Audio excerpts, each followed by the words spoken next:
My name is Chris Claremont. You're watching Omni X-Men. Yeah, I'm still here, folks. They haven't shut me down yet. No, wait, YouTube jail. Come on. I just got to 2,000 subscribers. I gave away some slabs to Ryan, and now here I am. Now I am locked away. This is the worst. This is the YouTube jail has hit. If those that don't know, I got hit with my first copyright strike, and now I'm stuck here in YouTube jail. Not really. I mean, it's a process, but welcome to Omni X-Men. Very exciting day for the John's Comics with Kids channel, but more exciting because we're going to be talking some very great Frank Miller, Chris Claremont drama here. And I got my man, Nosy Comics. I just need to clarify, I am in no way associated with this guy here. For anyone that may have watched this and review this tape later. It's the smartest thing you've ever said. I'm just saying. Yeah, I don't even know what a Harry Potter is. So I'm not going to get into that because I can get a totally different strike to my channel. Totally other problem here. But yeah, I agree, Candace. Hashtag justice for John. I don't want to get a Vada Kedavra here. It can be very dangerous. So good. Originally, backstory going on here. Last year, John made the biggest screw up in Omni X-Men history when he had an issue that I needed help, somebody to join us to discuss. And I reached out to my man, Jimi, the Geek Aficianado. I said, hey, Jimi, you want to talk about this issue? He said, yeah, I'd love to do that. And I was like, great. I'm so happy about it. And I did not type it into the list of names for the episodes. Then we got a little closer to the episode. And I was like, oh, no, I need somebody to do this episode. And I got a different guest to do that episode. And we did the show. And it was great. And then over summer, Justin and I are planning season 3. And Jimi reaches out and says, hey, when's my episode? When's it coming up? Oops. John screwed up. John scheduling gaff. Way better reason to be in YouTube jail is that. Yeah. And so then we're like, don't worry, Jimi, I'm going to give you early pick. He went with the Wolverine 1 and 2. Yes, that's great. Come to find out, Jimi had a bit of a gas leak at his house, and not the kind I'm used to at my house with my girls, but like a genuine gas leak at his house.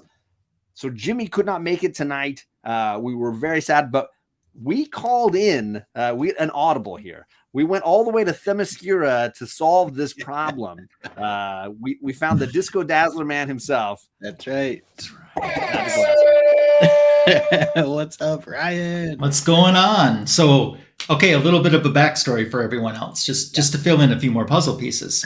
Please. I'm minding my own business today, and I get this message saying, can you come on Omni X-Men tonight? And at first I think, did they mean to send this to chat?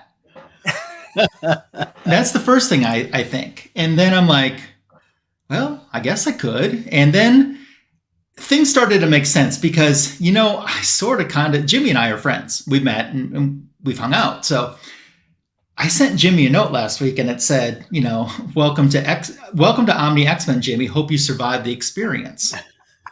And you might not. And now he doesn't show up. So I'm feeling a little bit guilty about that, but I am here to say that Lasso is the new aficionado, which is a big word in my vocabulary. Happy to be here. Thanks for asking. Right. I will do as much damage as I can tonight. I'm super grateful, and I'm also grateful that you gave away a really great Madeline Pryor issue that you really wanted to talk about. I did. That was my first pick when I got my choice in, and I was thinking about now that. It's going away, and I'm really sad about that. Yeah.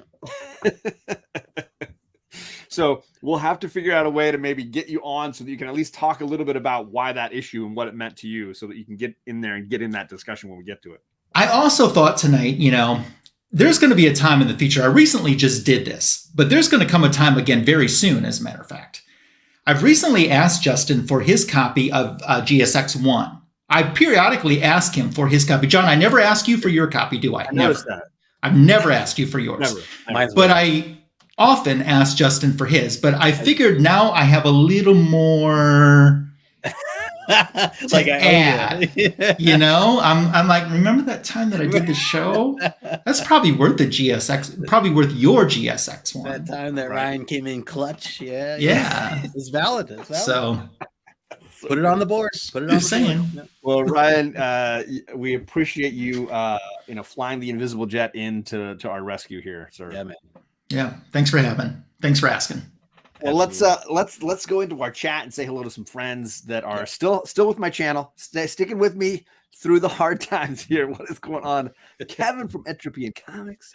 Good to see you, Kevin. We got Magic Lasso's in the chat and on the panel. He said, and he told me don't read this until you get on the show here. Said, question, why would Daniel Radcliffe make a good Wolverine? Because Wolverine's short and hairy and Daniel's short and hairy. I'm actually not allowed to reference what character you're talking about specifically. Next. What is up? Chop and Drop. How you doing, Chop? Good to see you, sir. Chop. We got John Ross in the chat. What's up, Big Daddy? What's up, John? Let's get some bear battles going. Yeah, yes, sir. He knows what's up. He knows what's up. Yes, sir. Wait, it's 2 minutes after 8 and hasn't started yet. No way. Is John late? Yeah, I'm late. JP, very sorry for your loss, sir. Those of you that don't know, his cat Harley passed away Monday night. One of the best people on his YouTube channel, always cameoing and coming through and hanging out. So very sad news, and sending you all the love that we can possibly send you, my friend. Damn. Yeah. John, you're going to get too big for your britches. I don't wear britches. Free John question mark? Don't hear what is up, Jackson Boy Kirk says maybe they shouldn't read any dialogue from these issues anymore. Yeah. Claremont, he's going to come after us next. Right. What's up, Jay Hood? I realized I skipped Candace. My bad. Sorry, Candace. I'll get to you in a second. Dude, blaming the girls for your gas leak. That's fired. That's fired. What is up, Sector 2815? What is going on, Paul? Candace says, OMG, wild story, but happy to see you, Lasso. Hi, Candace. Let's see here. Disappointed I didn't get a call like this, but I can't remember the last time I read this miniseries. Well, there you go. It really was me looking at who is left on the schedule for this year and going, okay, who can I call on the pinch here? It was like Lasso, first name on the list that I went to. Looking for a swap. Yep. Lasso, Justin, Yankees suck. John, I picked up a package earlier today from California. Hopefully it arrived safely. Books are nice and crispy and looking good for you. He says from Cali. Is he talking about Cali Comics in the chat? Because Cali, I snagged 3 books that he really wanted from the con when I was down in MegaCon and got some variants, some goodies. Nice. I have learned that Californians don't call it Cali. No, we don't. Yeah, I've just learned that. I mean, we might say NorCal, SoCal. That's about as depending on where you are from. Sorry, Chet. I feel like we always call you in the pinch for these things. I wanted to try to do something a little different, and I'm going to blame Justin. Chet, if you can get me Justin's GSX1, I can send you the link, and we can may be able to give you a swap. really great Uncanny X-Men annual. Yeah. I can give that out. I have that somewhere. All right. So we've been starting the show off this season with questions for our guests. We've done a little bit of this before with Ryan. But let's see where we can take it this time around. Justin, do you have any curveballs we can throw Ryan's way tonight? Yeah. So question, I think we've only asked this question once on this, or at least for this season. So Ryan, my question for you is, what is an underrated mutant in your opinion, an X-Men character that you feel is underrated? Can't say Dazzler. Yeah, not named Dazzler. I can't say Dazzler. Okay, let's see. Or other than Dazzler. Other than Dazzler. In parentheses, yeah. Maybe it's because that you've just talked about this recently. Callisto. Ooh. And the reason that I say that, look at how many people she got to follow her. She didn't have the looks.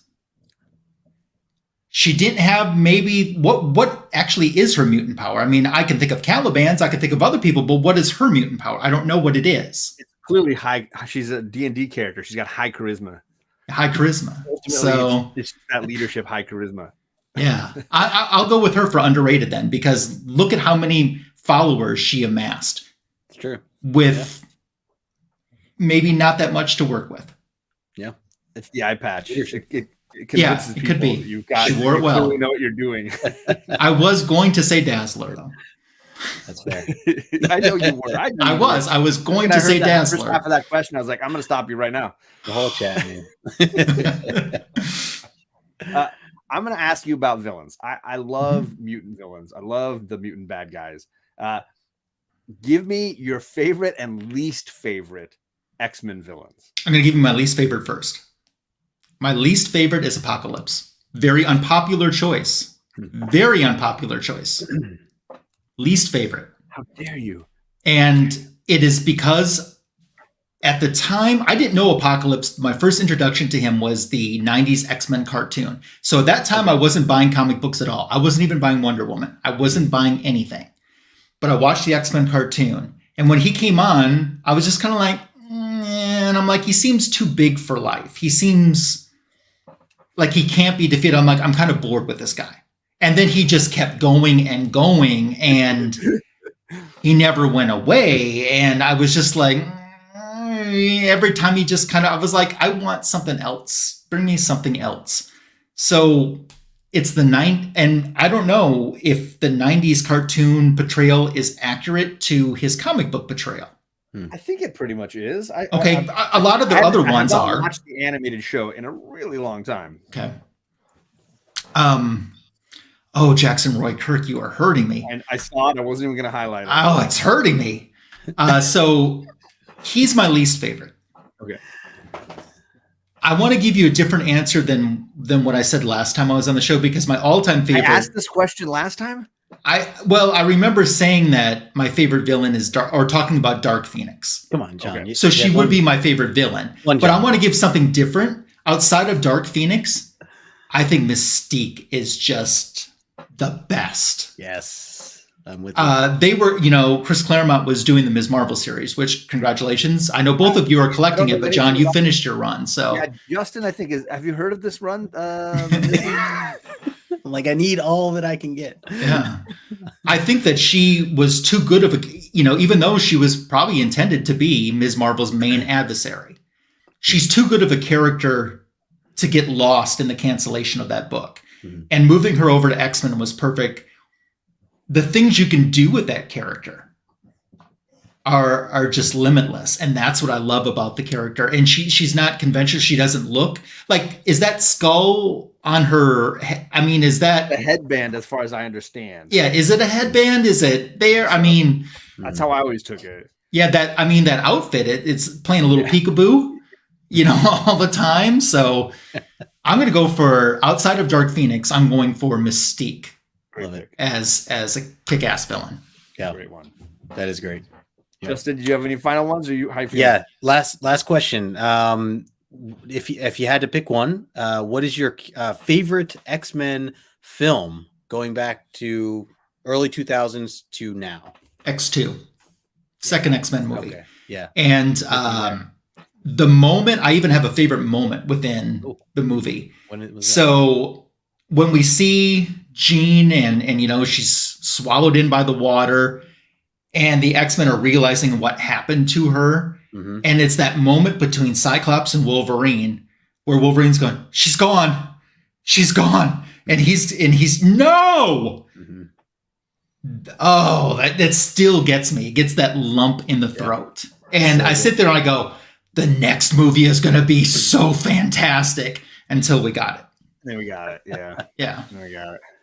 So for me, it's the like when he gets that guy against the fridge.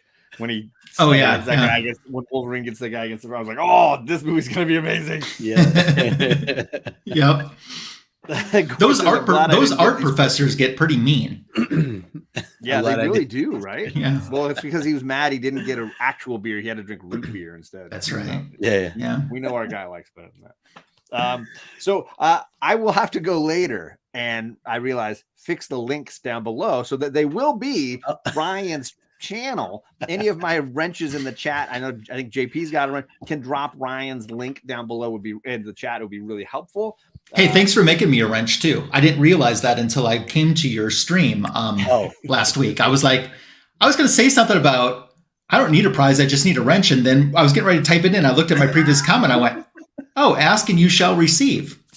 I think I made him a wrench too. So yeah, I almost did a spit take when I saw him. I was like, oh, like what? Yeah. That's because I knew I was heading to jail. I was like, let's just give it away. Let's give it away the whole store. Everybody's a wrench. Please subscribe to Ryan's channel. I'll put the links to his stuff on the episode Jimmy does as well, just for the fun of it. But yeah, Jimmy's links, the Geek Aficianado, are down below. He's an awesome guy too. More importantly, you want to be subscribed to this guy, and his links are down below because we jump back and forth week to week, and we have prizes. We're going to be hanging around at the end of the show tonight, asking trivia questions about the episode we did on his channel when we read issue 170. And if you want to get in on the giveaways, you got to stick around to the end and answer some questions. Even if you don't know the correct answers, we're just going to try to make Ryan giggle. So get your Diana Ross comedy locked and loaded, and stick around to the end to answer some fun questions. Yep, that's right. Also, a shout out to our original artist. It's Tim Seeley. Am I saying it right? Tim Seeley? Stacy, sorry. And his link is down below. We're gonna commission a piece from him for one of you as a giveaway prize. So his link, if you want to see the kind of art he does, you can take a look down below on his Instagram. Yep. I think I hit all of our important marks. All the check boxes. Yeah, we should just do a pre-recorded little section of that and let it play for like the 30 seconds and then come back. We'll do the things we learned for next year, right? Yeah. Thank you, JP, for dropping that link for Ryan there. Thank you. All right, so let's dive into tonight's episode. We're doing the first half of the Chris Claremont, Frank Miller miniseries, Wolverine's first solo miniseries. So issues 1 and 2 from 1982, Wolverine. And let's talk about these two covers, Justin. I know you've seen these before, right? Yeah, I know you've seen these books on shelves. Have you read this issue before? Have you read any of these?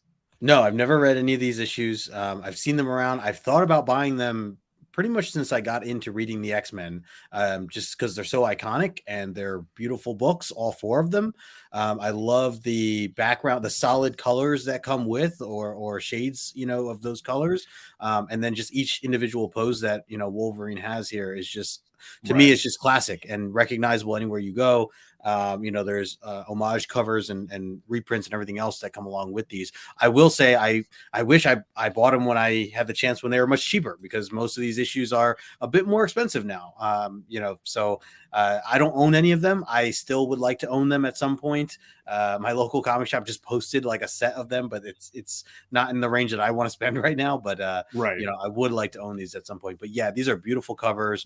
The detail in them, it's everything that you want, I think, in a Wolverine type of cover. And again, with the basics of the background allows you to really focus on him. So totally. Very memorable. Yeah. And my daughters love the term for that, like slowly getting darker or lighter. They call it ombre, I believe is the term for like colored slow. So like the blue cover, it goes from dark blue to light blue, that slowly shifting style there. We got Drew Manchu baby in the chat. Drew, it has been a hot minute. I hope you're doing well, my friend. Nice. So Ryan, what are your thoughts on these two covers here? I actually love all of the covers for this miniseries. I love the fact that there's no background on them. I think it makes it stand out. They do look like posters. They do look like prints. Now, I do remember the original release of this, and I still have mine bought from the spinner rack, and mine are actually in fantastic condition. So I'm very happy about that. But this was a big deal. Around this time, you have to keep in mind, too, when you do this every week, you don't see the month that goes between an issue of these titles. But Wolverine had become a major player, and he was you got to remember, he was a relatively younger character at this time. No other X-Men were getting spin-offs like this. No other characters were. So this was a huge deal. This was probably one of the first times that, at least as a young collector, that spec ever entered my mind. And I bought it for that reason too. Wolverine wasn't my favorite X-Men, especially at that time. But I still bought it, and I knew it was a book that I needed to have, or even before I knew what FOMO was, I knew there would be FOMO not purchasing this. Well said. And yeah, I remember having a set of these when I was, a young guy, because this is the time when I was definitely buying comics for myself. But I know I read through mine and ruined mine, and they did not last very long. So I've been slowly collecting a really high grade set, and I think I've got 3 of the 4 issues currently. I think I'm missing issue 3 right now. Oh, nice. But yeah, great series, absolutely amazing covers. And yeah. this one is my favorite. Yeah, that like. Come here. You just picture him, yes. And the other thing too is like it's hard to find these in nice condition because of the fact. I mean, because of the backgrounds being so solid. The spines are. I feel like there's always spine ticks. Right. And for a series like this that I could see being so well loved, kids reading this and eating it up, like. It's just like X-Men 107, like just hard to find in nice condition because it was just such an enjoyable read, I'm sure, for that time. And I into it. People read these cover to cover over and over again. In fact, I just recently found an old school trade paperback of this series. Oh, nice. One of the earlier versions. And I'll give it away at the big Omni X-Men giveaway, but really cool to kind of see it collected just by itself, those 4 issues. Yeah. We had Warlord jump into the chat. Hello to you, Warlord. Hope your evening's going well. And my man, Terry Vaughn, the bronze page. What is going on? Good to see you. Hope your evening is going well. And then Adam makes stuff up. Good to see you, Adam. Hope you're doing well. J Hood says this series came out of nowhere by his recollection. Always had a hard time picking his favorite X-Men, but Wolverine became the front runner with this series. I think a lot of people are in that boat. And Frank Miller was the hot artist at that time. I was going to say a lot of this for me, the nostalgia of it was seeing Miller's stuff again after having read now most of his Daredevil, his Dark Knight, his Sin City. Like there's definitely panels in this that I had not noticed were so Frank Miller, but the rest of the book, there's definitely stuff that doesn't feel like what his art style has become. This is a much cleaner Frank Miller art style, I think. So I saw an interview where Claremont was talking about his pitch to Frank Miller for this series. And I'm quoting Claremont here. The whole heart of my pitch to Frank Miller was that this isn't about the thug, but about the man, and the man struggles to dominate with his heart and his mind the animal passions in his soul. I think that's a theme and a story that has struck a resonant chord with readers ever since. Yep. I like it. I mean, and it does come across even in this, obviously the very opening bit here. What is up, William Bird? He says he picked these up at the drugstore spinner rack, Marvel's 2nd or 3rd ever limited series. So that banner at the top told 10-year-old me it was important right off the bat. Cool. I didn't know that. That's like 2nd or 3rd limited series from Marvel. It's better than that 10-speed bike you could win. Yeah.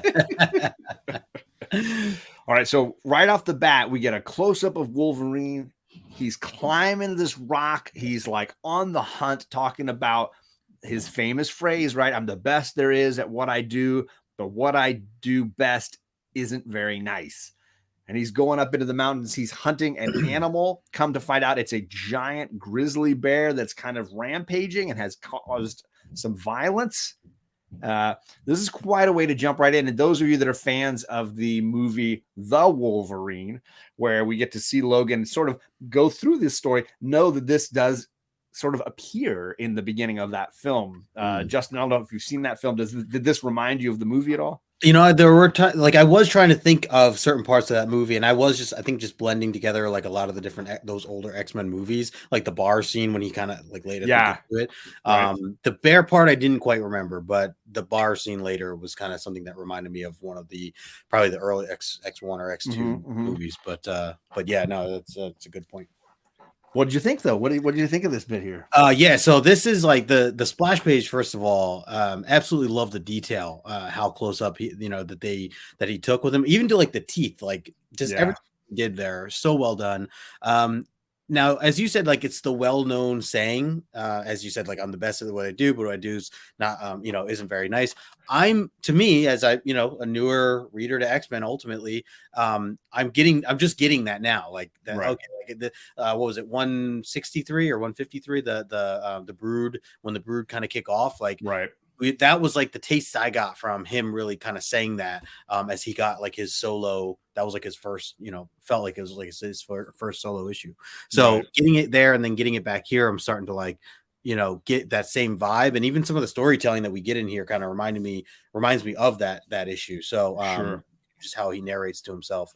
But yeah, this was just a really interesting opening just to see him, hunting down. And obviously it leads to a little bit more of a story, because at first you're just like, I was thinking, like, is he just playing tag with an animal similar to what he's doing past, trying to sneak up just to test, what was he trying to sneak up on a deer or whatever it was, like past issues. I didn't know if it was that, or as we kind of, come to find out, it's more about getting revenge and what this bear had done and ultimately what someone else has done to the bear. And so, it all started to really click. So it actually was a bit more of a heavier and serious, opener than what I took it for when I was first going through it.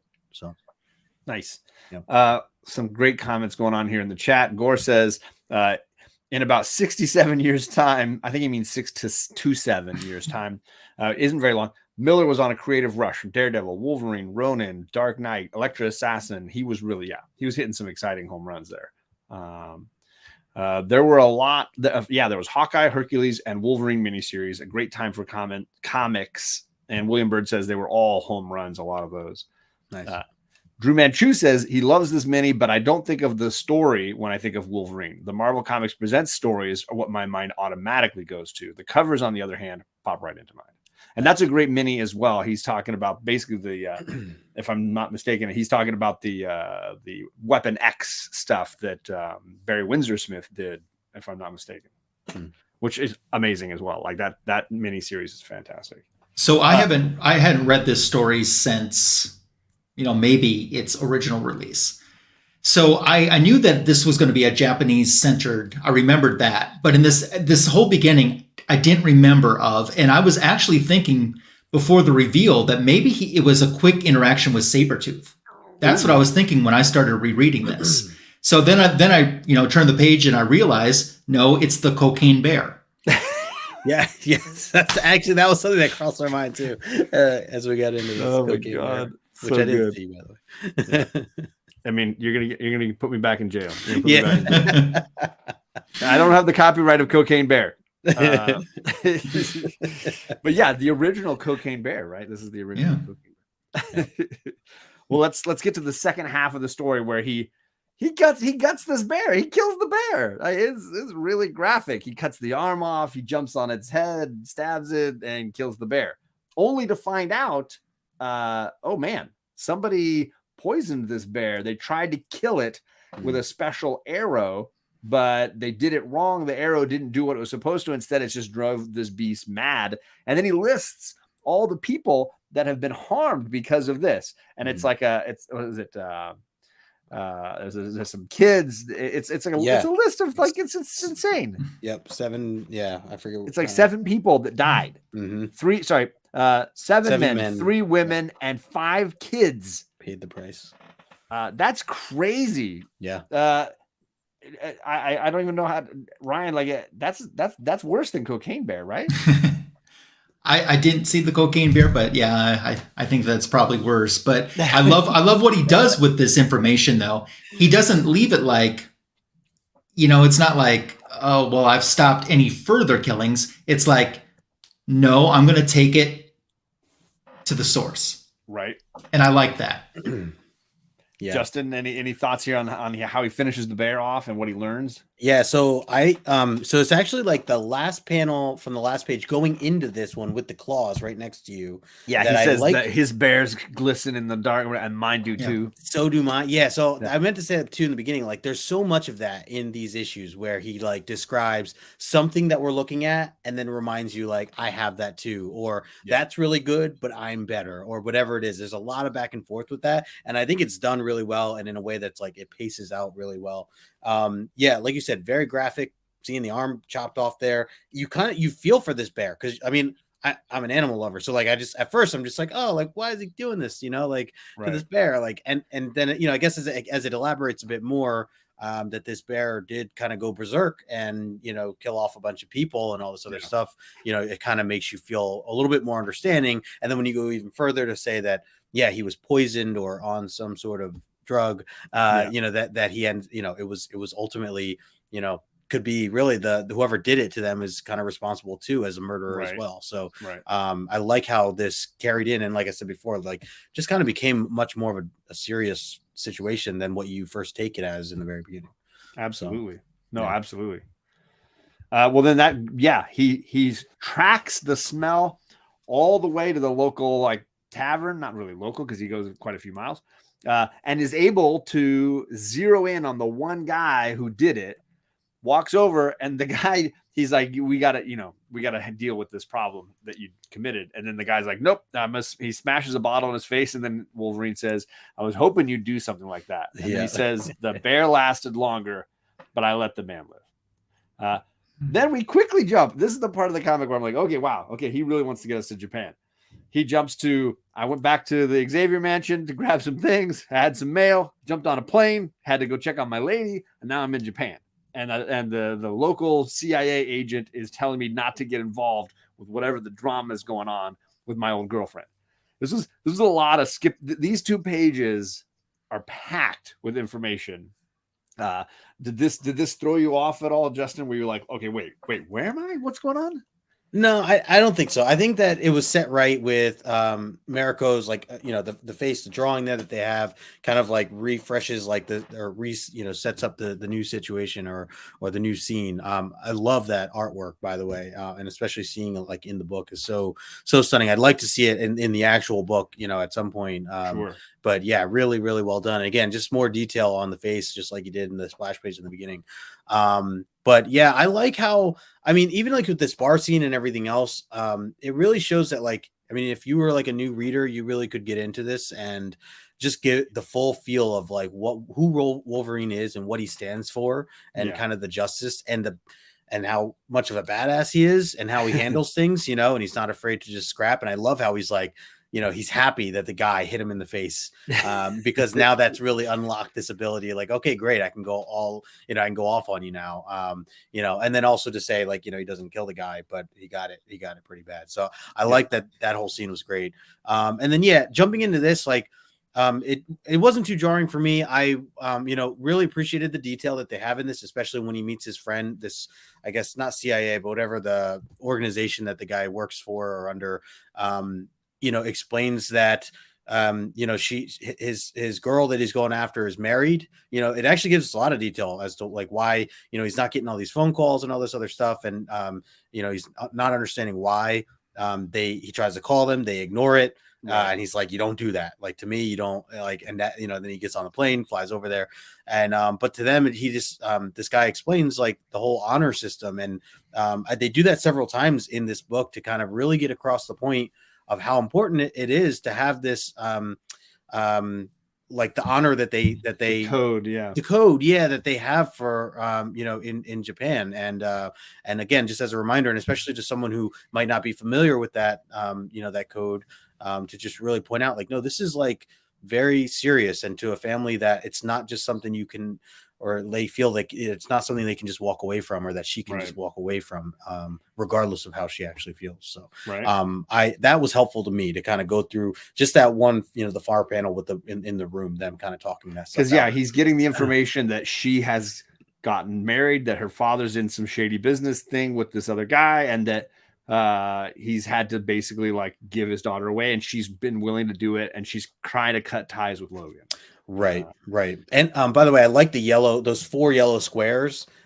Reading that digitally, like slowly getting the yellow background to the eye. I'm sorry, with the yellow background. Mm-hmm. Yeah, just the zoom in, you know, close to the eye, like some really cool camera perspectives there too. Nice. Yeah. Ryan, any thoughts here on these transitions? Well, he's definitely getting his frequent flyer miles in. That's for sure. Canada, New York, Japan. Yeah, Japan. So, and in the same article that I was just talking about a little bit before, they essentially asked Chris Claremont, well, why Japan? Because this story really could take place anywhere, right? You know, and part of his pitch to Frank Miller, you know, they talked about how Wolverine's nature and the samurai culture are so simpatico, and how you really see the lone warrior becoming recast as a modern samurai by the end of this issue. And they both were really into that at the time too. In their personal lives too. So that was another reason for Japan being picked. Right. And I just recently was talking on a live stream, and I mentioned to Perry, because he hasn't seen a lot of samurai movies, I mentioned how like samurais and westerns have a lot in common. And obviously Wolverine is a very Western kind of character. We see him in the cowboy hat a lot of times. We see him with the boots. He does have this lone gunman kind of style about him. And it totally is an aesthetic that blends well together, what they're doing here. Wait, we got Ruben Guzman. What's up, Ruby? Good to see you, sir. Let's see. He says, Gore says, I like the introduction of the dichotomy of a berserker bear and what we're up to now, what we can up to now expect from Wolverine. And then we see Mariko revealed in a new side of the character, and Logan the man, not the animal, right? Let's see here. Let's continue on a little bit. So Wolverine is like not listening to the guy. He's like, nope, I'm going to put on my brown costume now. I'm going to just get mad. I'm going to break some stuff. I'm going to climb in and I'm going to go see her. And we get these really cool panels of him sneaking into the family, the Yoshida family compound, basically. And he runs into some attack dogs. He looks them down. They're like, okay, cool. I don't want to get cut. He climbs up to the little the giant Buddha statue, finds Mariko there on the ground, tries to talk to her. She's very upset that he came. She said, I don't know, I'm mad, I don't want you to be here. You shouldn't see me like this. And he tries to get her to turn around and sees, and I'll go back if you guys need me to, that she has been beaten a bunch by her new fiance husband. And she's like, it doesn't matter. This is the way it's going to be. And I'm not asking you to fix this. Wolverine's like, that's bull. I'm going to beat the crap out of this guy, hoists him up. She talks him down and he's turning to leave and he gets hit by some throwing stars and goes unconscious. That's a ton of story, a ton of twists, a ton of turns, tons of things going on. I'm going to go to Ryan this time. What are your thoughts on Mariko here? So one thing too, and I've referenced this previously already in this episode, but applying it to this situation as well. It's not the first time domestic abuse has been talked about in a comic book, but it was rare. You didn't see that in comic books, especially for the time. So that's groundbreaking in itself. That panel there, the way Wolverine is lit as he starts walking, he puts his costume on and he starts walking forward towards the reader's perspective. Love that. And I love the coloring on that too. Yeah. I think that's fantastic. And the next one, he's walking away. It's almost like he walked right through the page and now he's on the other side, right? Yeah. It's pretty cool. Justin, any thoughts here on Wolverine and the stealth mission he's on? Yeah, great point, Brian, about the shadowing, the lighting on him. I like the part about with the dogs or the wolves, like the way that these guard dogs are standing there. And again, if you didn't really know much about Wolverine, like it's just another cool little feature that you learn quickly about him, that he has this like mutual respect and being able to kind of communicate or be on the same page or wavelength as these animals are. And, it's, he says like, I don't really have a gut for, putting down, animals like this. So he's glad that it kind of worked out. They kind of back off out of like a respect. So it's really interesting to see that part. And then, on the next slide, seeing Mariko there, that's a really, really heavy moment to see that. Right. And it's one I didn't really see coming, like reading this, like just everything in before this was in a shadow. So you just assumed he snuck in to begin with. So obviously it's probably late at night. No one's supposed to know he's there to begin with. And no one's probably supposed to know that she has a guest either. And it's probably considered very dishonorable to even have another man, in her presence at that time. So that was where my mind was more focused on, was just like how sneaky this was. And, them kind of going back and forth. And then for her to reveal her face was, it was really devastating to see that. And it kind of took another part in this whole story and into another direction and add more fire, behind Wolverine, which you see in these four little, where his teeth and his eye and his fist. Yeah. So I wanted to point this out the first time. So normally I read these issues digitally first and then in the omnibus. For these two though, I actually read the omnibus first before I got into digital.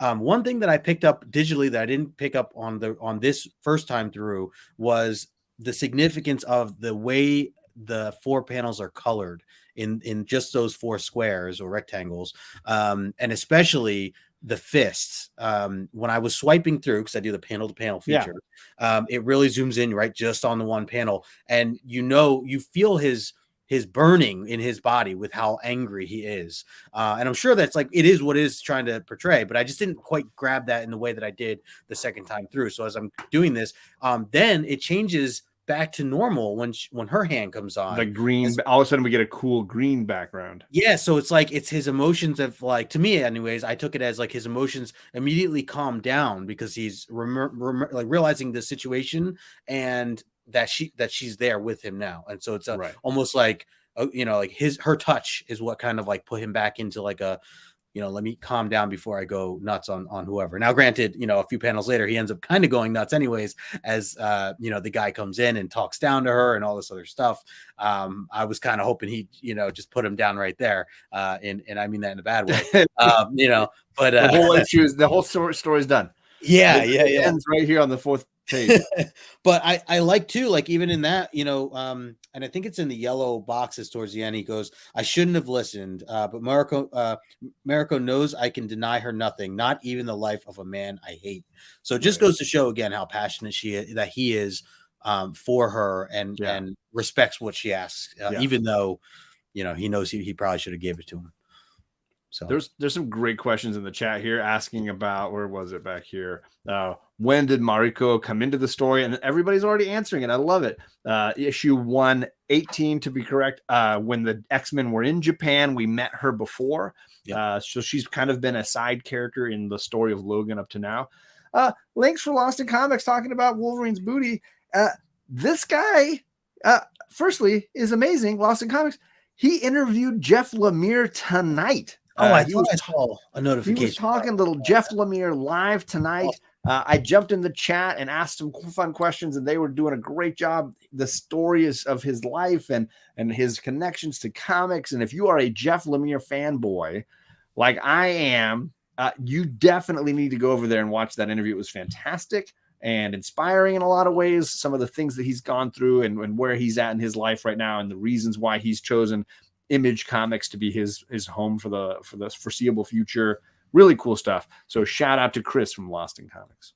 That's awesome. I'm going to check that out.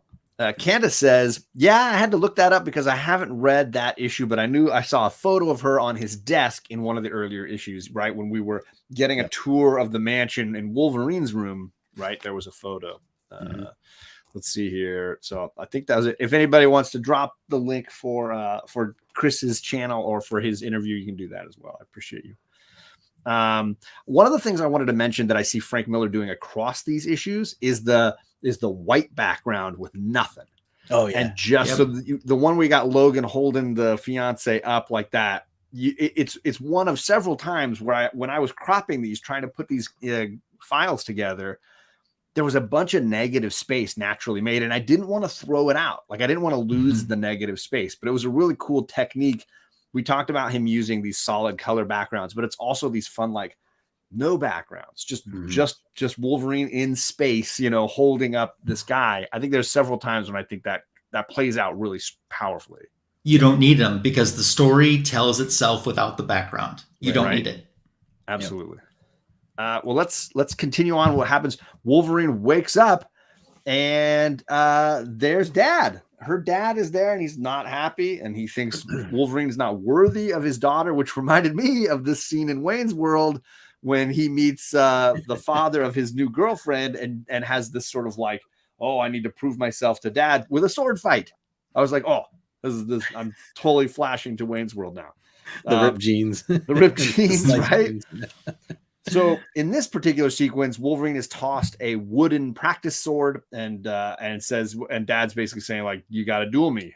And then Wolverine's like, with what? With wood? And Dad's like, you're not worthy of my actual sword. So let me just kick your butt with this thing. Wolverine's really groggy from the poison that they used to knock him out. And so he's struggling to keep up. I'm just going to go to the next page and then we can go back like last time. But he gets his butt handed to him. He gets pounded. He gets beat down so much so that he gives up on the wooden sword, pops the claws, and is like, now I've got the advantage. And then he gets beat down again. Dad just absolutely just taking him apart, just takes Wolverine apart. Ryan, the first time you read this, can you remember back to being like, what? Wolverine got beaten by a wooden sword? I don't remember that so much. And rereading this now recently was almost like reading it for the first time because it had been that long. But I do remember when you're going through these pages, just jumping back to what you just said a minute ago too, with sometimes Claremont will spend a couple pages and throw a ton of dialogue at you. But these pages where there aren't so much dialogue or sometimes minimal to no background work so well. I especially love that panel that we see with the little yellow kind of weaving behind. So it's telling you there is a background there, but it doesn't matter. Right. And that's so creative and so unique for comic books at that time to break almost in a way some of those walls. Oh, totally. Loved it. Wolverine. Justin, any thoughts on this fight between Dad and Wolverine? You can call me Wolverine. Sorry. Yeah, like this was it's brutal because like, especially the part with the wooden sword, just saying like you're not even worthy of, being handed a real sword, and doing this. And yeah, like it's kind of cheap, as he even says, like he's kind of cheating because he's like, he's still out of it kind of from the drugs, waking up, which by the way, I like how they did this with those panels there, just kind of waking up, seeing close eyes, and getting bigger. But yeah, he just kind of talks about, he's not fully himself. So it's not really a fair fight, but, and then he starts to get hit in certain ways that are a bit more deadlier than one might think. Right. And that's leading to some stuff, which I know we'll just lead into next, but as far as the actual, like, yeah, the movements go and everything, it's so well done. And I think, again, this is like what Miller does, right? I mean, even I know just from some of the Daredevil stuff that I've read recently, I see a lot of that, and it's beautiful work. It really is like a dance. So yeah, well done on the artwork. And to what Ryan was saying, like, you don't need the background, it's there, you don't need it. And it just works really well. Totally. And and maybe it's because I've read enough Frank Miller at this point. I definitely get some Sin City vibes from some of this art, especially with like the way they're fighting with the swords. I get a ton of Daredevil vibes, the Elektra and the hand and all that kind of stuff. So definitely some vibes that are across Miller's experience in comics that come through for me at least. So the end of the fight is Wolverine gets curb stomped basically here. And Dad basically says, "Do you think this animal is worthy of you?" And she says, "No." That's a hardcore answer to get. And then Wolverine wakes up in an alley where 4 guys come to beat the snot out of him there. And he's like, "Wait, I just woke up. I just got beat up by an old guy with a sword. What's happening?" And then those guys all get taken out instantly, daggers in their backs. And this woman says, "I'm here to help you. I'm taking you in."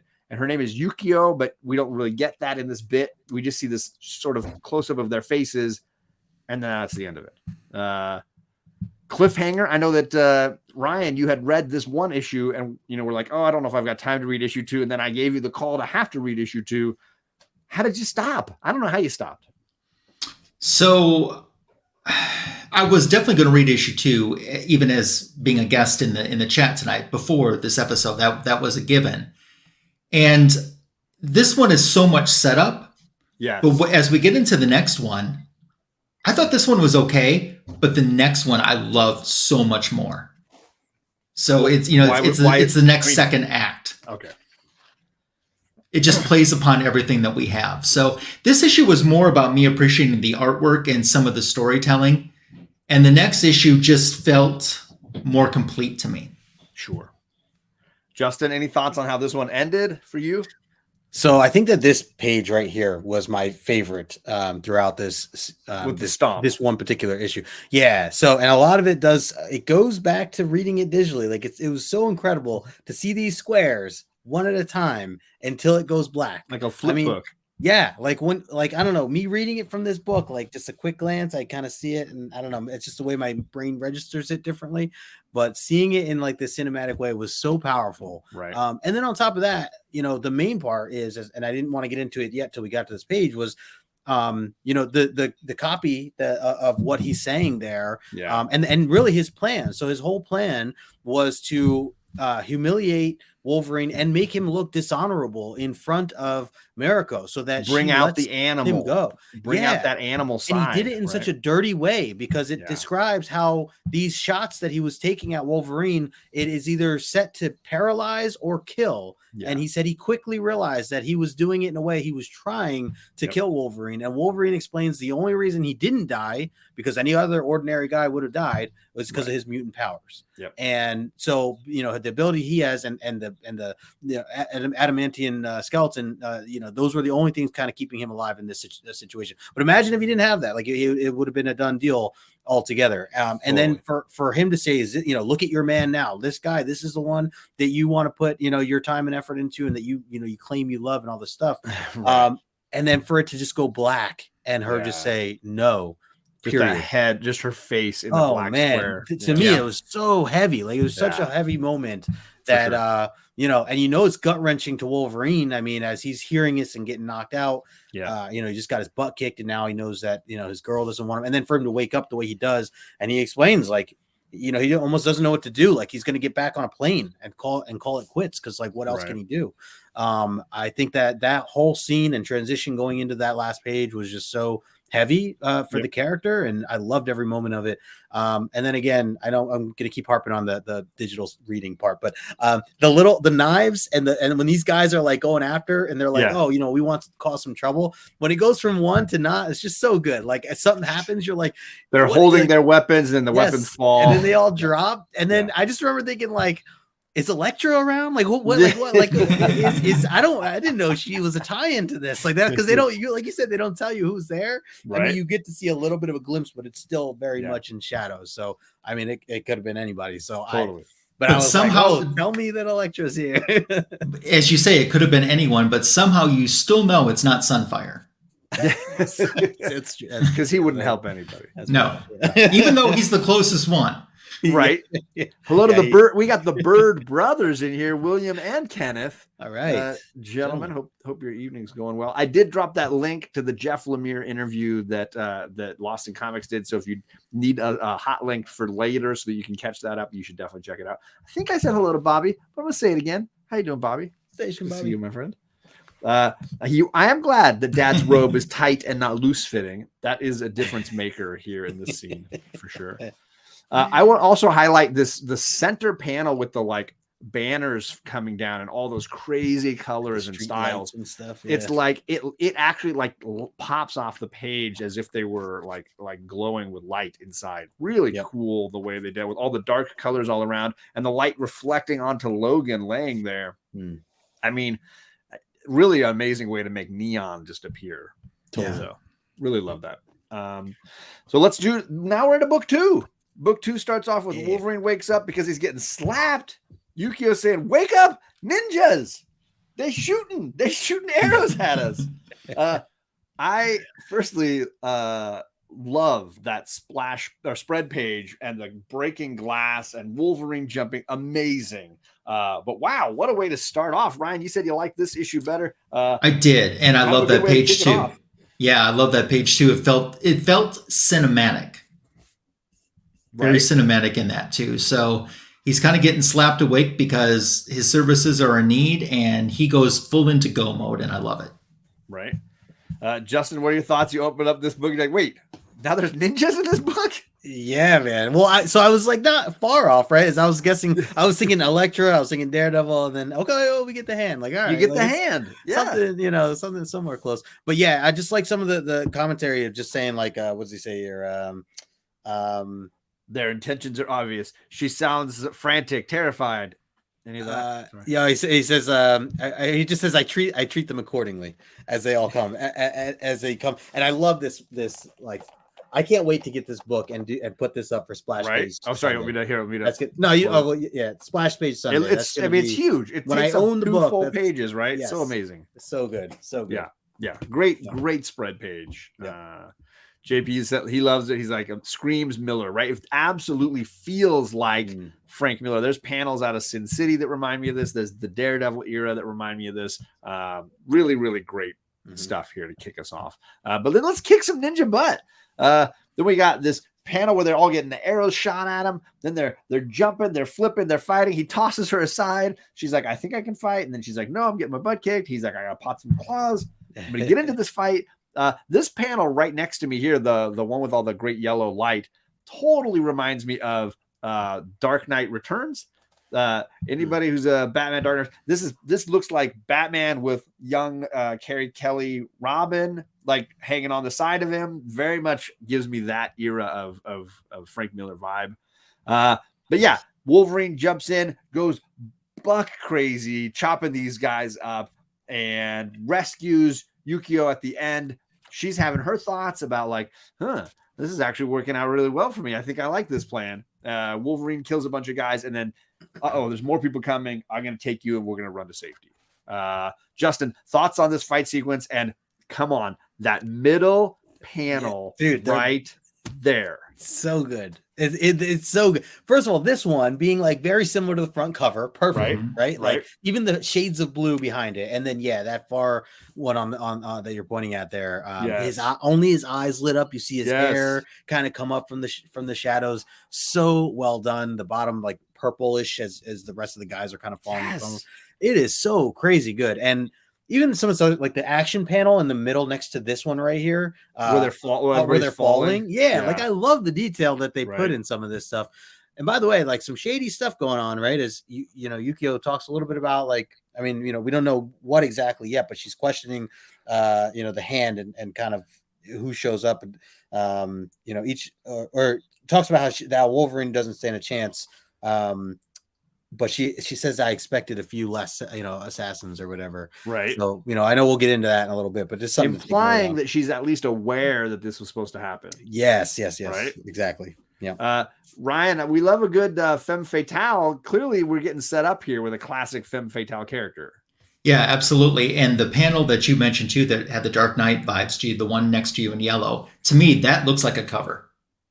Doesn't that look like a cover? I mean, for sure it does. And as a matter of fact, when you start going through, a lot of these panels look like they could have been adapted into covers, including the one, like Justin says, is the cover for this actual issue too. Where he's jumping at us. Yep. It's high action, high pace. The panels reflect that. The pace of the story has really picked up from the get-go. And I thought this was really good.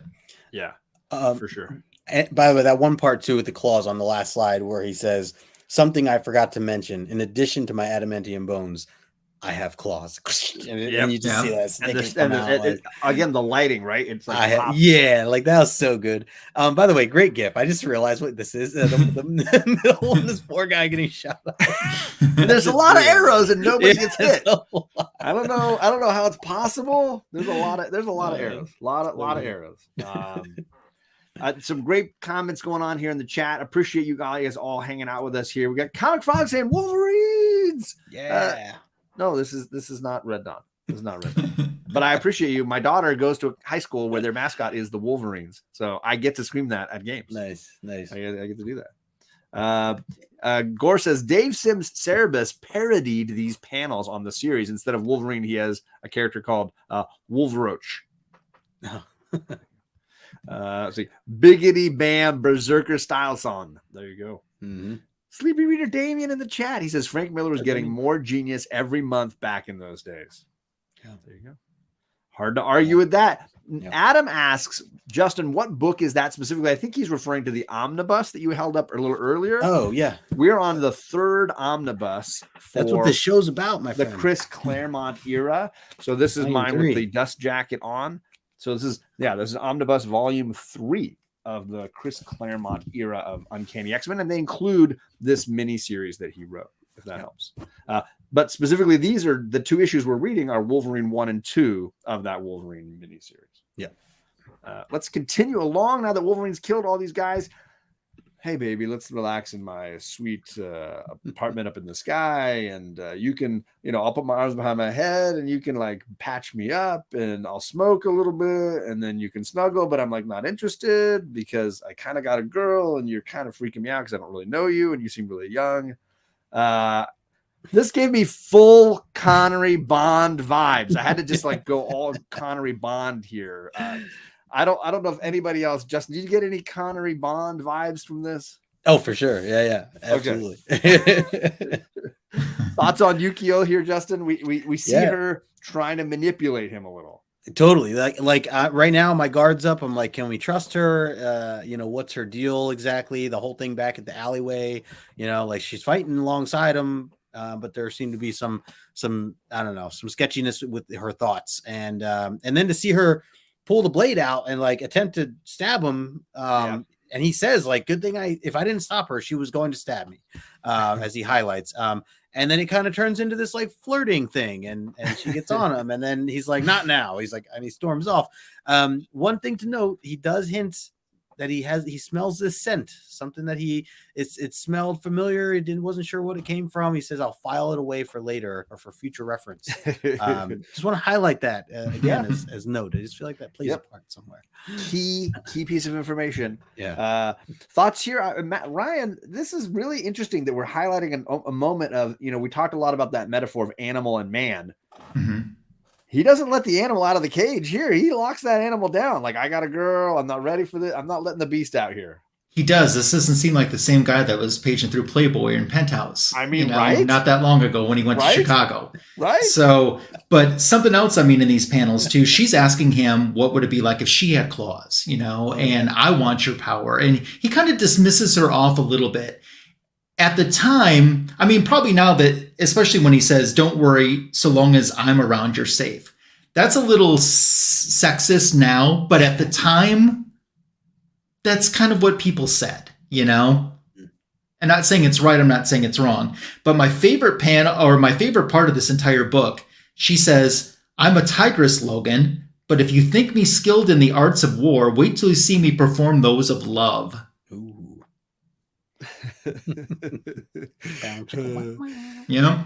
And then he's like, a woman after my own heart. And she's like, among other things. Yeah, exactly. Really throwing the one-liners at him. And it even says in the text, the chemistry is perfect. Right?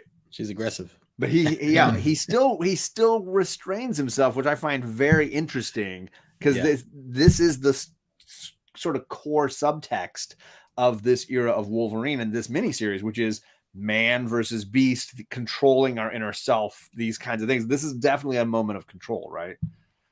Yeah, absolutely. Right, I like that you see Mariko's head, even like he's saying, like his picture is her. Right. Yeah, for sure. So then we jump over to, and this reminded me of Dick Tracy, so I had to throw like the faceless woman talking to the dad. He still has the cute little band-aids. He's got 3 little band-aids. We got his 3 little cuts from 3 little Wolverine claws. He's meeting with her because apparently Yukio is working for him, and she's upset. She's like, dude, you said you'd send a couple ninjas, not like the whole hand. You sent everybody. And he's like, well, it had to look real, Wolverine had to make it look real, feel like it was real. And she's like, this is ridiculous. I'm gonna stab this guy in the eye. And then he's like, no, you can't stab that guy in the eye. I'm gonna take this back away from you. And she's like, well, that's not very nice. And then basically the implication being they both are trying to manipulate Wolverine here. There's some bigger plan here, and that they're trying to consolidate power, and that they are using Wolverine to help them force their enemies into difficult situations. So in a lot of ways, this is the Lex Luthor in his tower giving the speech about how they're going to manipulate Superman this week in the new issue. Did you get Lex Luthor vibes here at all, Justin? Oh, totally. Yeah, like that makes a lot of sense, man. There was definitely, like you said, everyone had an agenda, or you're learning quickly that everybody has an agenda, and Wolverine's just trying to do the right thing, and he's trying to get to the bottom of, finding out, how to save his girl, essentially. Right. And meanwhile, everyone's kind of toying with him like he's a puppet, and I have faith that he figures this out. But interesting to, again, as I was pointing out before, like all these kind of little questionable things about, all the heads up that she had about the hand and certain things she was trying to do. She keeps saying like, he's mine or you're mine, like, but saying it in a really dark way, almost, and controlling way. So like this kind of reveals some stuff. It is interesting. I think he does make a good point that like, I had to send more guys because Wolverine would be able to tell if like it was fake or somebody was, pulling back a punch or something like that. So I do like that there was, this bit of explanation. But this guy's ruthless, man. Like he's even like hurting her and like grabbing her hand and then like choking her by the neck. Like, well, and then he says to her, like, I've set up a meeting between my enemy and I've set my envoy is going to be my daughter and her husband. And if they get caught in the crossfire, awesome. Like, it's no big deal. Yeah. He's sacrificing his daughter and his son-in-law as part of this scheme to get at his enemies. But he does threaten her and say that my daughter my daughter can't die. Like, it's on you, like, to not let anything happen to her. So he does care, but he's doing it in a way that, like priorities. Like, he's like, okay, I know that guy would think I would never risk my daughter in a situation. So he's going to come along with. Right. And so, I mean, it's smart, also careless. I mean, however you want to look at it, right? However you want to look at it. Like, his priorities are getting this thing done, not so much his daughter, but he doesn't want her to die per se. But anyways, that's it's an interesting plan. It makes sense. So now, Ryan, like, I got instant Dick Tracy vibes from this. I pictured the Madonna character, the faceless one, like that outfit she's wearing is straight out of film noir for me. Which there's obviously. We know Frank Miller, big noir fan, so there's definitely some of the Sin City vibe going here. What are your thoughts on Yukio and her femme fatale?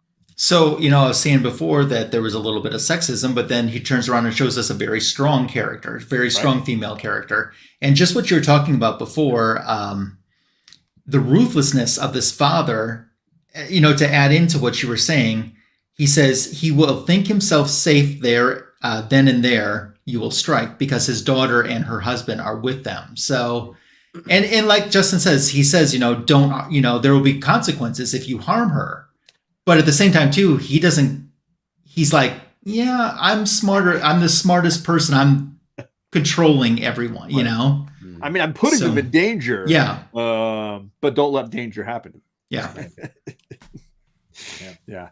Questionable dad. But then, we're on the mission. James Bond is now swimming under the evil enemy's lair, climbing up the wall, killing bad guys left and right as they sneak their way in, knowing that there's this big meeting going on. And Wolverine's like, okay, I gotta, they've convinced Wolverine to get in there and be a part of this drama that's going to go down. Then he realizes, oh my gosh, Mariko's here. What is really happening?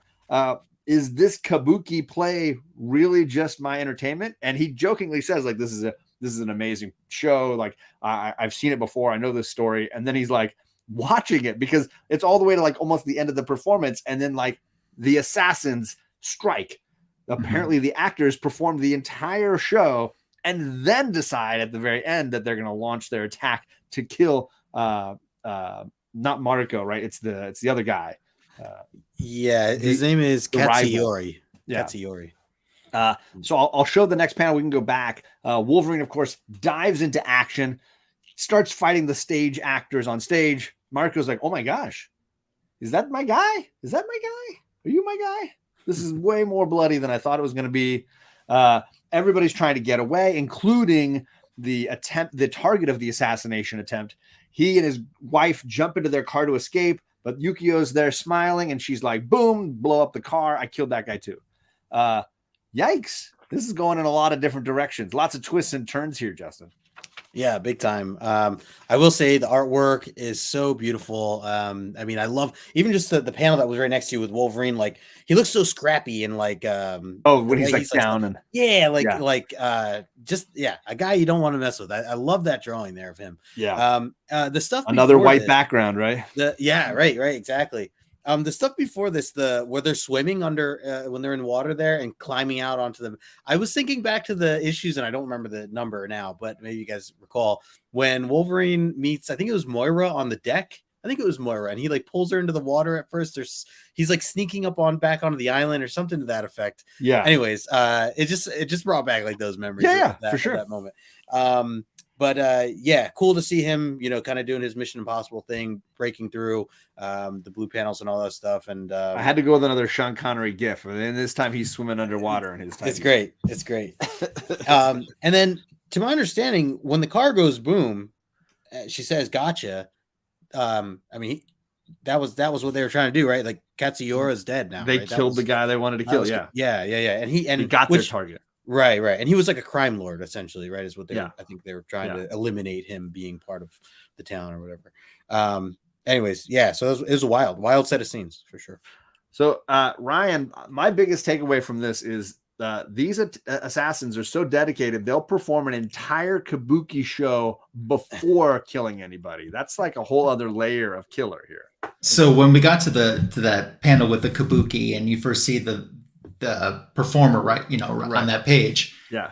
It threw me back to a movie that I don't know if you guys know. It's called Foul Play, and it was with Goldie Hawn and Chevy Chase, but it's not a comedy. It's not a comedy. It's a thriller. Yeah. And it's about an assassination of the Pope who comes to San Francisco to see this opera, this Japanese opera.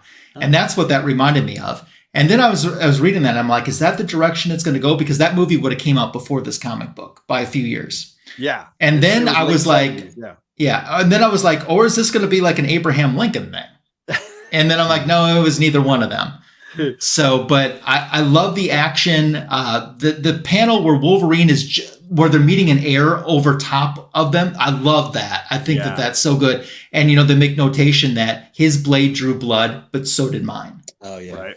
Yep. I thought that was really good. That back and forth. Absolutely. Yeah. Well, let's continue on after the explosion. Wolverine still killing random extras on the stage. Not sure if they're all assassins, but he's going to kill them all. All these guys are going down. One of my favorite panels is the one when Wolverine gets hit in the shoulder by the blade. Yeah, he's breaking one sword with his arm this way. He's getting hit in the back with the other sword, talking about how it can't cut through his adamantium bones, but it hurts like heck. Mm-hmm. And then he basically just kills all the rest of these guys. He's just going mad. And the whole time, Mariko is watching all of this going like, oh my God, this is awful. And at the end, you get that look on her face and she walks away and Wolverine's doing the dejected man pose. And who's smiling? But Yukio's there. She's like, this is working exactly like I want it to work. That is how issue 2 ends. Yikes. Justin, crazy. How are you feeling when you got to the end of this? Were you like, okay, crap, and I got to read the next issue? Yeah, so I really I did not read on. Okay. I'll put it that way. I really wanted to, and I'm going to immediately. But I didn't want to have. I wanted to just have my thoughts, on these 2 issues without having any other hints going forward. So I did not read on, but I will say it was really hard to make that decision. And I totally understand for anyone who might have just read on or even, reading this at any other time. If you were reading this right when it came out, I don't know how you did. That's crazy. Cause I would have just wanted to know exactly, where this continued to go from here. It is so good. Like the story's so good. I love, as you described, that whole scene right here next to us. Absolutely love that. And we get to see him go in berserk mode again, which we only seen a few times so far. And I am a little more familiar with it with some like newer stuff and, stories that I've read or tie-ins that, for the character. But other than that, like I'm very new to the, the berserker mode that he goes into, other than the few, I think 2 other times maybe since we started this show. So, and the difference really for this time is it's not either it's, this time it's on camera, not off. Right. And it's not aliens, it's other human beings. So we're truly seeing, and I don't know if maybe someone else knows this. I don't know if we really seen him go on human beings like this, right? Okay, they've always kept it off panel, right? This is Claremont being able to let Frank Miller be Frank Miller in a Marvel book and just kill people. Yeah. So then, this is like. I mean, all the more. I mean, this that just makes it even more so that why I'd want to own these issues. And Bobby says basket hats are flying everywhere. Yeah, they are. They really are. Other than that, again, this kind of triggers back from like the first end of the first issue where Mariko kind of sees his, the father's trying to show Mariko like, here's, is this guy worthy? All this stuff. Right. It's kind of just brought me back to thinking of that again because now she's seeing an even darker and wilder side to him. Truly. Animal type side that scares her to where, she may not really won't want anything to do with him now. So, and as you said, what's her name? Yukio, I thought. Yukio. Yeah, she's getting her plans are going accordingly. Seems like. So. Okay, so Ryan, this was quite a finale for the middle of this series. Now, how did this ending work for you? I thought it was good. So one thing that we hadn't talked about yet so far that we had seen previously was a Wolverine that was talking about the value of human life. And I don't need to kill these people. He explains, we can do what we need to do without killing them. These guards didn't even see us. They won't know who we are. Good point. And I think at that time that I'm at those pages, I think to myself, wow, what a far cry we've come from a Wolverine that would take Hellfire Club members and they're gone. Yeah. And I'm like, oh, that's pretty interesting. But it's all to set up really this point for him to go berserk and for that to be witnessed by who witnessed it. Yeah. That was the point of it happened. That panel, if you notice the one panel where they're fighting above their heads, you see a close-up of her next and she still has the blood from someone on her forehead. And I'm like, wow, that's so cool. Fantastic cliffhanger. I mean, they could have actually ended the book with the big boom at the end. And that almost seemed like a cliffhanger until you get to this and realize that this is a much better ending for this issue and was the right way to go. It's an emotional kick here at the end. Yeah. William Bird says it's great revisiting a pre-overexposure Wolverine. And Damien's agreeing for sure. And I do like Bobby saying that everybody was kung fu fighting. I mean, right? They really were. Yeah. So that's the end of this. Justin, I can't remember where we're doing our grades. Are we doing the grades right here, right now? Is that where we're at? Yeah. Sure, why not? Justin, let's give a grade. I know it's hard to separate these out. Ultimately, I put all 4 issues together into one grade, and I get it. But let's just do our best. Can you give a grade to these 2 issues? Yeah, to these 2, I mean, it's up there for me, man. I really, really enjoyed it. I don't know if you guys could tell. I was very excited to talk about these 2 issues tonight. I even had take some notes on this because there were just certain things that I wanted to make sure that we talked about on here with the emotion, the building of the characters, and especially Wolverine, someone who I'm still continuing to learn more and more about. And for me, this is a side that I have not really seen often, especially not in the issues that we've covered in the Claremont stuff. So this was so powerful, so heavy. So I'm going up there with this, and I'm going to put this around a 9.6 because I loved it that much, along with the artwork.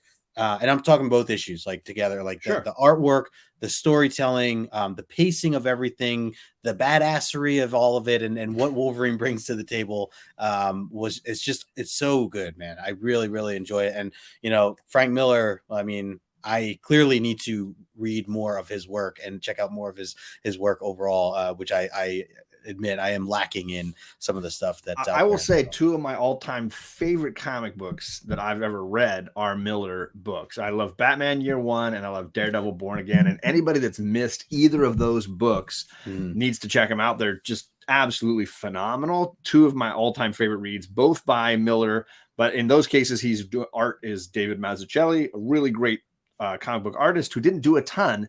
And later, shout out to White Whale Comics, my new Comic Book Day book club buddy, taught White Whale Comics in college, in art college. Was one of really cool. Alex's teachers in college was David Mazzucchelli. That is really cool. Really cool. Sorry, Ryan, I didn't mean to cut. Oh, sorry, Justin, do you have more to say? Sorry. I'm gonna just throw 9.8 out there. Bobby pushed me over the edge. She's going white pages 9.8. I'm gonna do 9.8. Do it, Bobby. Do it. It's that good. It is that good. Sorry, Ryan. Take it away, my friend. No, it's so. Once again, this is the character that I didn't appreciate as much then as I do now. To be honest with you, I became more of a Wolverine fan after Hugh Jackman. Oh, cool. And that drew me in, and I really started liking the character a lot more. But you see that, as it's been mentioned in the chat, Wolverine had become an overexposed character after this. This is a much earlier exposure. And I wouldn't say at the time I was completely bought into it, which is probably why my copies of these books are in such immaculate condition. And reading this was literally like reading a brand new story to me, even though I know I've read this before. Sure. Yeah. I love the second issue much more than the first. So the first brings down my curve a lot. And I feel like I'm going to get lynched in the chat for this. But just for these 2, and they'll be like, why are you on this Omni X-Men then if you didn't like the book? I'm on because they couldn't find anyone else. So, because I'm dependable, that's why I'm on this show tonight. 8-5 for both. I'm sorry. Don't hate me. Don't unsubscribe. You're the best, Ryan. We love you, man. I tell it like it is. It might not be the answer you want, but it's truthful in my eyes because the magic lasso does not lie. That's all we want. We want the truth. It, honestly, and it's about like where you were when these issues were read the first time. Sure. It's very hard for me to take the nostalgia goggles off for these kinds of books where I've read them so many times, enjoyed them so many times. So I totally understand where you're saying. Damien asked a great question. Do you think this is more Miller or Claremont? I'm just going to answer with my grade. I came very close to giving this a 10. I absolutely love these issues, and I have a hard time I'll go 9-8 just to be like, I'm not freaking out here. I really do love these, and I think it's the perfect blend of the two. You can see it's still Claremont. It's still his goal of the way he wants to present these characters, but it's almost like Frank Miller gives him the excuse to take the gloves off, right? Allows him the chance to go full out and have pages without any writing on them at all, just trusting in the visuals Claremont or Miller will create, and also allowing the berserker to go berserk and then trying to then find the man that's left after all of that. So for me, I feel like it is the perfect blend of their two aesthetics. And later, the stuff I don't like as much with Miller is when he's lost control, and I think and does not have somebody like Claremont or Mazzucchelli to ground him. And it's the same with Claremont. I think Claremont needs the excuse to be able to cut loose, and I think that's what Miller gave him. Any thoughts, guys? I'll say that if Frank Miller had done an X-Men story in this style, I don't think it would have worked as well. I think that you need that one character focus because his art really complements more of a singular character than it does an ensemble. I think that his art shines. But I see the Claremont all through this. Sometimes in the pages where there's too much writing, I see that, but that's just what he does sometimes, Claremont, and then I see the Frank Miller in the way the pages are laid out. And it seemed like they just let each one do what they were best at doing. And the blend to that was very good and works very well. Well said, both of you. I couldn't agree more with what you're both saying. And again, I lack a bit of experience with Frank Miller stuff, and that's something that I'm working on. I want to. I read year one, middle of last year, which was an incredible experience, and the Daredevil stuff is coming, so I'll be reading that soon. But yeah, I definitely got the vibe of both. I think that they're both there. I was going to say definitely I feel the Frank Miller vibes based on the art. I mean, the way that the art and everything is telling, but as what you both are saying, like it feels like they both kind of let each other work and cover the parts that they're strong with. So yeah, agreed. Jackson Roy Kirk says they're the best at what they do, and what they do is very nice, very nice. All right, well, let's look at some of the math here on this. So I split these books up into their own pages. Wolverine issue 1, first Wolverine solo title, first cameo of Yukio, first time Wolverine uses that phrase, "I'm the best there is at what I do." Justin reminded me there is 3 10.0s on the CGC census for $15,000, but they were last sold in 2009. Crazy. A long time ago. There's also Chet one of them. Is Chet one of them? There's also 27 99s. And one of those sold for almost $3,000 in 2019. Wow. So those prices are nowhere near where they are now, probably. There's also almost 4,000 9/8s, almost 5,000 9/6s, and the fair market value for a 9/8 is in that 720 range. Any thoughts on those incredible statistics? Oh, and I forgot. Sorry, I got to scroll back up here. I got too into other stuff. Justin says, JP says, John got through 2 issues and was at a 1 hour and 15 minute mark. Justin will be on the 3rd page of the first issue at this point. I like to talk, JP. What do you want? But any thoughts on the numbers? I know, Justin, you were like, sorry, God, my dang logo. Sorry. It's always blocking the most valuable piece of information on the whole thing. By the way, there was a point. There's the price. There was I one read moment it. where you were saying 9.8, and then you were like, and 9.8 is, and you like froze for a second. Oh, Like, Yeah. what is it? No, but you're So there it is. There's the math for you. Yeah, so I'm curious. Chet has to be either the 10 or the 9.9. It's got to be in that one of those circles, and no less than that. Chet says Chet has not a single 9.9 or 10.0 in his collection. Oh, I'm disappointed. I am really. And yet Wow. he's still the man. Wow. See, now that's questionable. Now that's questionable with that. And with that JP comment. agrees with Ryan on the idea that Wolverine really fits better with Miller as opposed to the other X-Men. Yeah.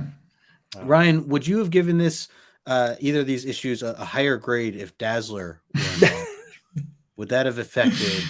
If she was performing in that Kabuki theater at the In her end. Japanese tour, her Yes, world right? tour, Yes. Sounds of Light and Fury. Yeah. Yeah. It was her backup dancers that dove forward to commit the Oh violence. yeah. On roller skates. Yes.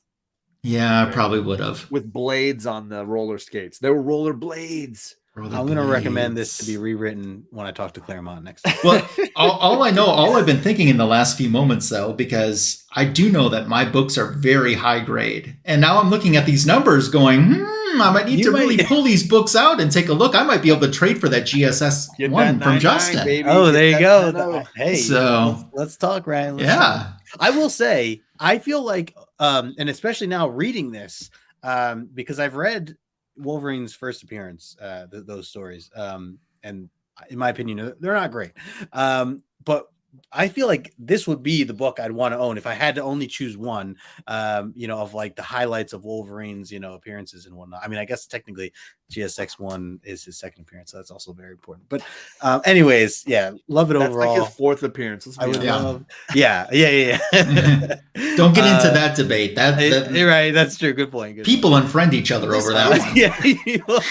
This is the beginning of the era where we get Wolverine on covers. Yes. A ton. And up to now, okay. we really only had one solo Wolverine cover, that one when he's fighting the Hellfire Club minions. Right. And this Yep. sort of launches an era where they had to find a way to put Wolverine on every cover. It's almost the rarity that he isn't on the cover. But interesting enough, Wolverine doesn't get his next series for 6 more years. It is a while. It does. Oh, take a So while. he's prominently featured, and they know that he's a money getter. Yep. But someone like Hercules had 2 miniseries Well, at this time. 6 more years. which totally makes sense. 88 is when Yeah, that next 88 series came out. Wow. Mhm. Yeah, Okay. that's the ongoing series. Yep. Yeah. With the black cover. Okay. Wow. Had no idea. Yeah, exactly. He's in the blue costume, Oh, wow. Mhm. not his blue and gold, but the blue and black costume. Not the one that looks like fangs. Yeah. No, Yeah. I don't think they had a name for it. It wasn't Patch, but it was a different Wolverine. For Oh, sure. yeah. Is this Wolverine, though? No mention of Frail, no sandwich. Is That's this right. our Wolverine? And he doesn't like a redhead, He doesn't like a redhead. Faithful to one woman. right? There's no beer at all. No beer. Except for the glass that he gets hit in the face with. He gets hit with that one. Yeah. Right. Yeah. Well, let's look at the math for the second issue real quick. There are 699s. Last sold for 2,600, but that was a few years back as well.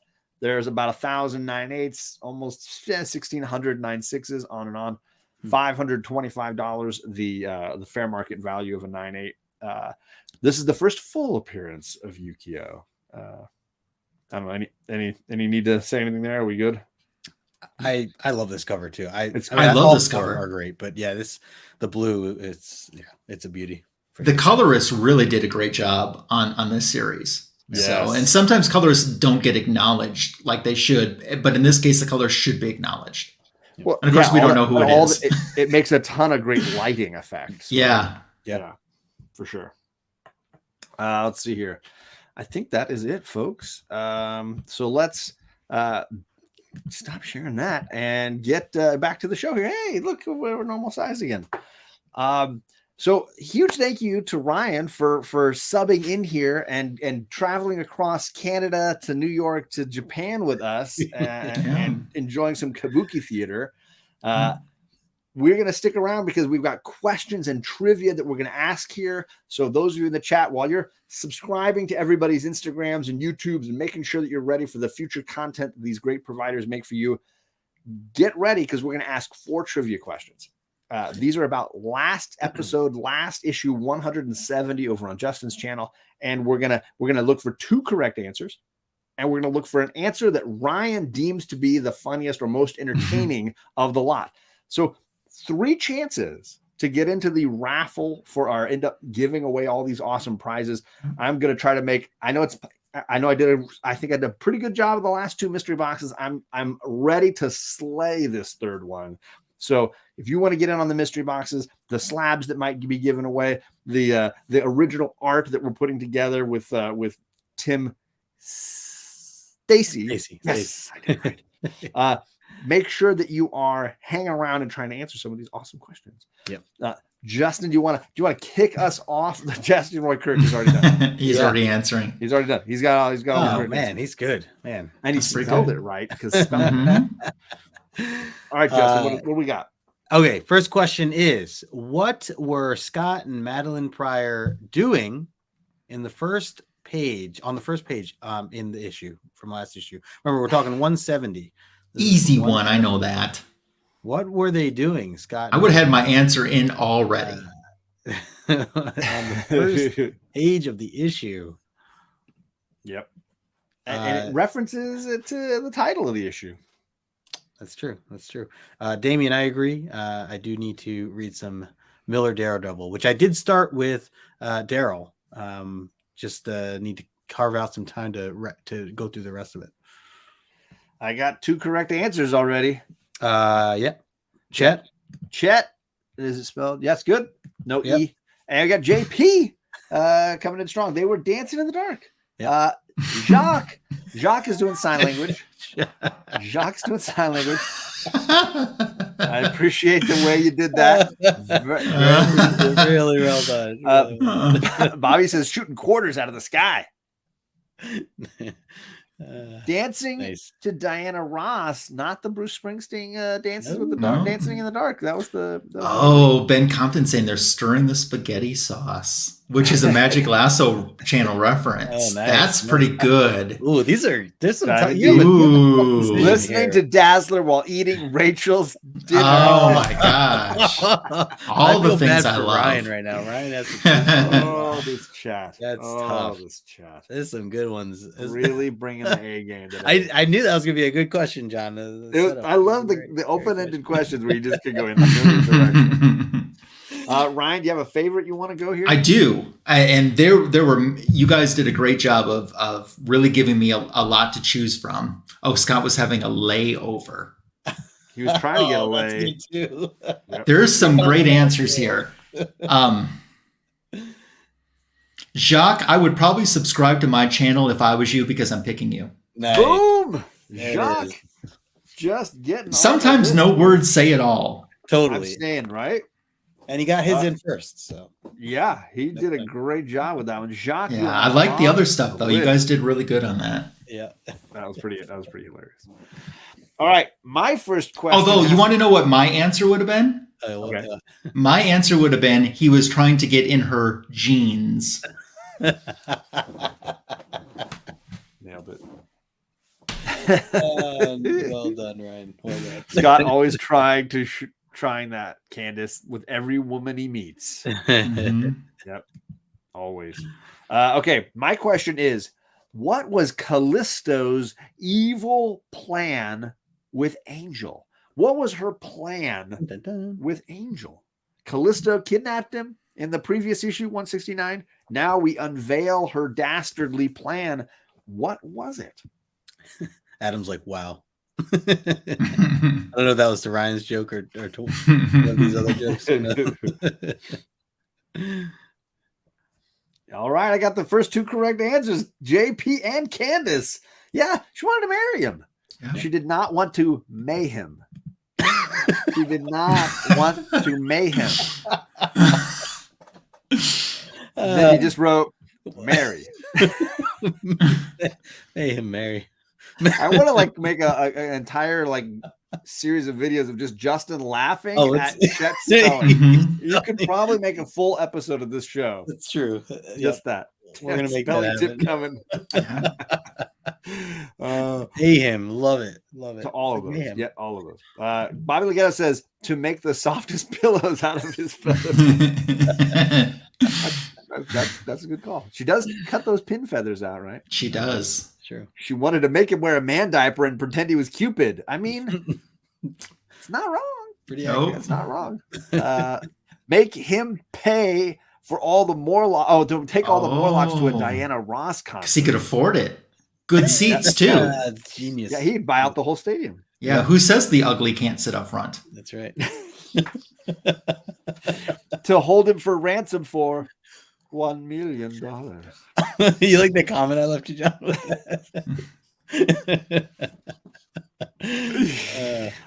She wanted to divorce. She knows he's got a lot of money. Oh, she wants him for the divorce later on. Marry him and then get the money out. No, Yeah. I get you. All right. Some good ones. Yeah, any good ones you like there? There's some great ones there. I liked a lot of them. I came very close to Mayhem, but that's not going to be my pick because I don't think that was supposed to be the joke answer, but I almost picked it for the joke answer, but instead to make the softest pillows out of his feathers. That's what I thought you were going to pick. Bobby. That's so Nice. good. Bobby, man, nailed it. That's what I would have picked too, Bobby. Mhm. Uh, That's pretty good. little did she know no one's paying ransom for Angel. Oh, Shots. fired. Put it on the dime in the jukebox, baby. Dance with her. Oh, it's good. Another Yeah, that's not dime in Joan. the She looks like Joan Jett, not Joan Jett. Yeah. True. All right, Justin's second question. Oh, sorry. All right. It's technically the third question. Third question, yeah. What did Madeline Pryor try to touch that upset Scott at the end of the issue? Something that she tried to touch It had to be on the kids' channel, right? that really upsets. Had to be on. I'm This just is gonna, gonna I'm be just the gonna jail set it up channel right now. too, yeah. We're back in jail. We're back. I'm gonna keep this There you go. overlay for a really long time. Just be ready, right? Oh, you're too jail. What did they want to touch? Very close with the GIF, but they beat you. Chet with the glasses, Yeah. and JP with the glasses. That's And I'm correct. going to get us out of YouTube jail here for a little bit. That is correct. Correct answer. Yeah, his glasses. His glasses. Back to sign language again. What does that Back mean? I guess making him eggplant parmesan. Oh, okay. No. Her oven Nigel was says- preheating. Nigel says high five. She touched his high five. She gave him a high five. Mhm. High five. It's good to see you, Nigel. How you doing, babe? What's up, Nige? The little Cyclops. As Jackson Roy Kirk says, his Cyclops. Laser. His grasses. Are you going to get me in trouble for racism? Did I just do it? I think I just did it. Hit you. Damn you, Chet, your spelling. Bobby says his birthmark. I don't even want to know what that is. I don't want to know what it is or where it is. I don't need any of that information. All right. We've made Justin laugh enough. Yeah. Ryan, what's the winner here? I'll say, first of all, if you grab the wrong thing, you can cause havoc. Not mayhem. Yeah, havoc. Not mayhem. Everyone's on fire tonight. Just saying. I know he already got a point. Give it a JP for his emoji.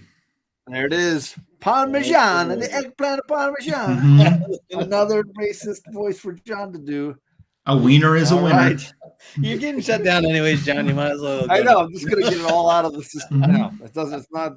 Yeah. You get a wrench. Everybody gets Mhm. wrenches. Everybody goes to jail. My last question is: after Storm stabs Callisto, what does she do next? And he literally means his last question because this show might not be back on this channel. Remember, it's going to be on his channel for the rest of the run when this is all wrapped up. She stabs Callisto. What is the next thing that she does? By the way, chat. Notice that they keep saying YouTube jail. It's not YouTube. It's jail. It's John's just going- jail. Yeah, it's Mhm. I'm going upstate. He's Heading upstate. So far, no correct answers, but Chet says challenges everybody else. You get a stab wound and you get a stab wound. Bring it on. She drops the mic. I don't know where the mic came from. Dazzler wasn't there. She drops the mic. Wasn't. She does a movie walk off. It would be a good move, though. Come on, what did she do? Did you stump? I know she technically, like, let's get a little more specific than she walks off. What does she do? She just takes control of the Morlocks. Oh dear God. Oh my gosh. I see it. Chet just went off the freeway. Oh, God. Gets Angel of the Chris I Cross. I was like, wait, what? And then I thought he said gets Angel off the grass. Gets the Chris across.